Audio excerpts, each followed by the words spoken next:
Assalamualaikum warahmatullahi wabarakatuh. Selamat pagi dan salam sejahtera untuk kita semua. Yang saya hormati, para tamu undangan, rekan-rekan sejawat, serta hadirin yang berbahagia. Pertama-tama, marilah kita panjatkan puji syukur kehadirat Allah Subhanahu wa Ta'ala atas limpahan rahmat dan karunia-Nya, sehingga kita dapat berkumpul di sini dalam keadaan sehat walafiat.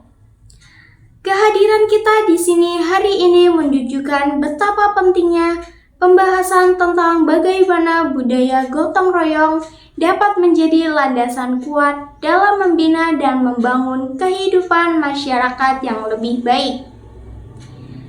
Hadirin yang saya hormati, kita semua mengetahui bahwa Indonesia dikenal sebagai bangsa yang kaya akan nilai-nilai luhur. Salah satu nilai yang menjadi ciri khas dan warisan budaya bangsa kita adalah gotong royong. Nilai ini bukan hanya sekedar simbol, melainkan telah menjadi bagian integral dari kehidupan masyarakat sejak zaman nenek moyang kita. Gotong royong adalah wujud kebersamaan yang menekankan pentingnya kerjasama, saling membantu, dan solidaritas untuk mencapai tujuan bersama. Namun, seiring perkembangan zaman dan perubahan sosial yang begitu cepat, nilai gotong royong ini mulai memudar.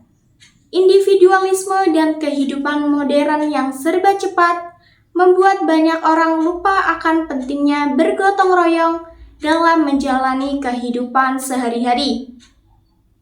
Oleh karena itu, kebangkitan budaya gotong royong perlu digalakkan kembali sebagai upaya untuk memperkuat pembinaan kemasyarakatan di era modern ini. Mengapa sih gotong royong itu penting? Karena gotong royong bukan hanya sekedar aktivitas fisik. Di dalamnya terkandung semangat persatuan, rasa empati, dan kepedulian terhadap sesama. Saat kita bergotong royong, kita diajarkan untuk merendahkan ego, berbagi beban, dan menikmati hasil kerjasama bersama.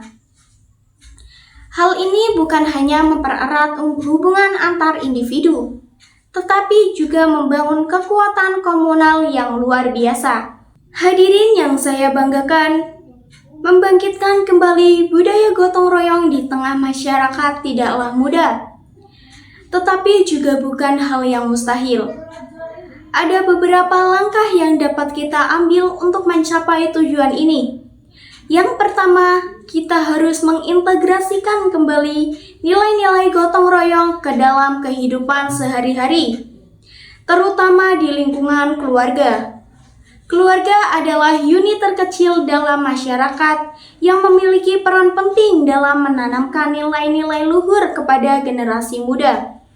Dengan membiasakan anak-anak untuk saling membantu, bekerja sama dalam pekerjaan rumah, dan berbagi tugas dengan adil, kita sedang membangun fondasi untuk masa depan mereka.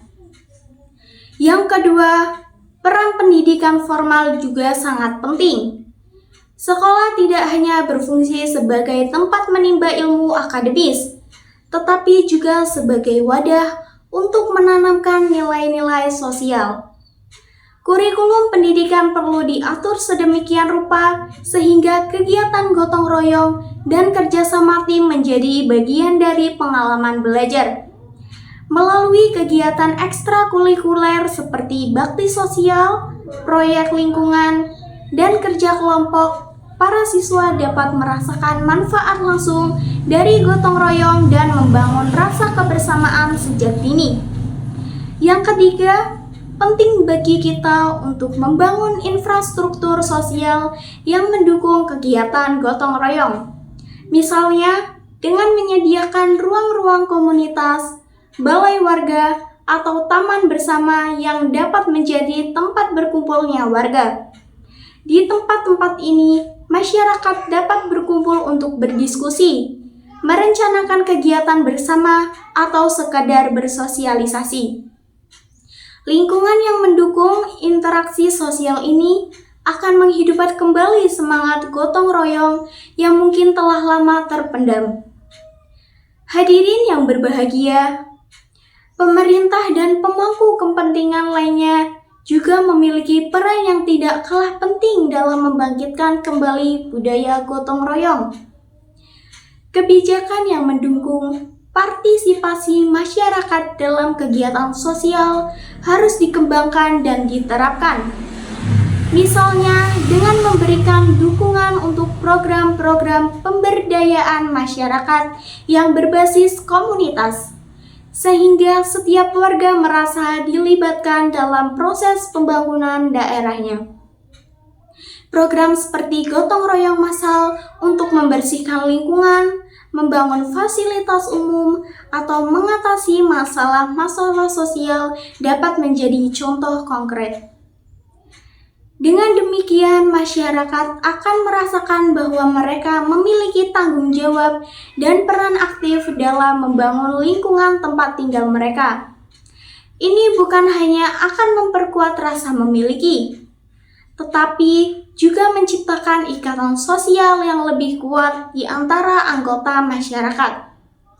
Selain itu, tokoh masyarakat dan pemimpin lokal memiliki peran sentral dalam menginspirasi dan memotivasi masyarakat untuk berpartisipasi.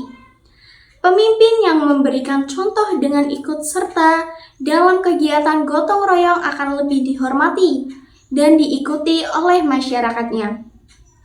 Keteladanan seperti ini adalah cara terbaik untuk menyebarkan semangat gotong royong ke seluruh lapisan masyarakat. Hadirin sekalian, dalam konteks yang lebih luas, kebangkitan budaya gotong royong juga membantu kita mengatasi berbagai tantangan yang dihadapi oleh masyarakat modern. Salah satu contoh yang dapat kita lihat adalah penanggulangan bencana. Ketika bencana terjadi, rasa kebersamaan dan gotong royong sangat dibutuhkan untuk membantu para korban dan memulihkan keadaan.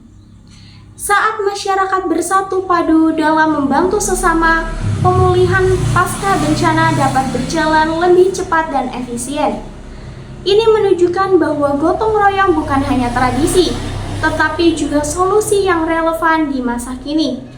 Namun, kita tidak boleh lupa bahwa budaya gotong royong harus dibarengi dengan kesadaran untuk menjaga keberlanjutan. Gotong royong modern harus mampu beradaptasi dengan teknologi yang inovasi.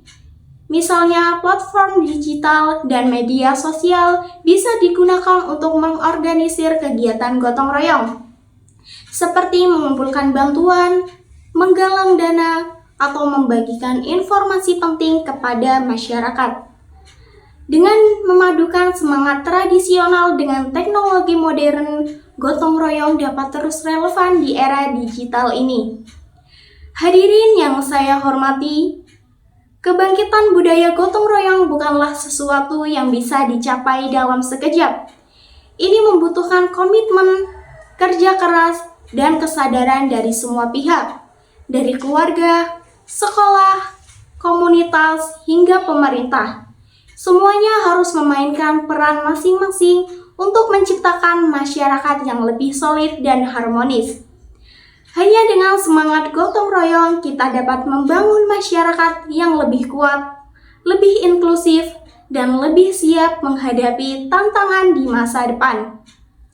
Marilah kita mulai dari diri kita sendiri dan lingkungan terdekat kita. Mari kembalikan semangat gotong royong sebagai jati diri bangsa kita yang sejati. Dengan begitu kita tidak hanya menjaga warisan leluhur, tetapi juga membangun masa depan yang lebih cerah bagi generasi yang akan datang. Demikianlah pidato ini saya sampaikan. Semoga dapat menginspirasi kita semua untuk terus menghidupkan semangat gotong royong dalam kehidupan sehari-hari. Terima kasih atas perhatian hadirin sekalian. Wassalamualaikum warahmatullahi wabarakatuh. Salam sejahtera bagi kita semua.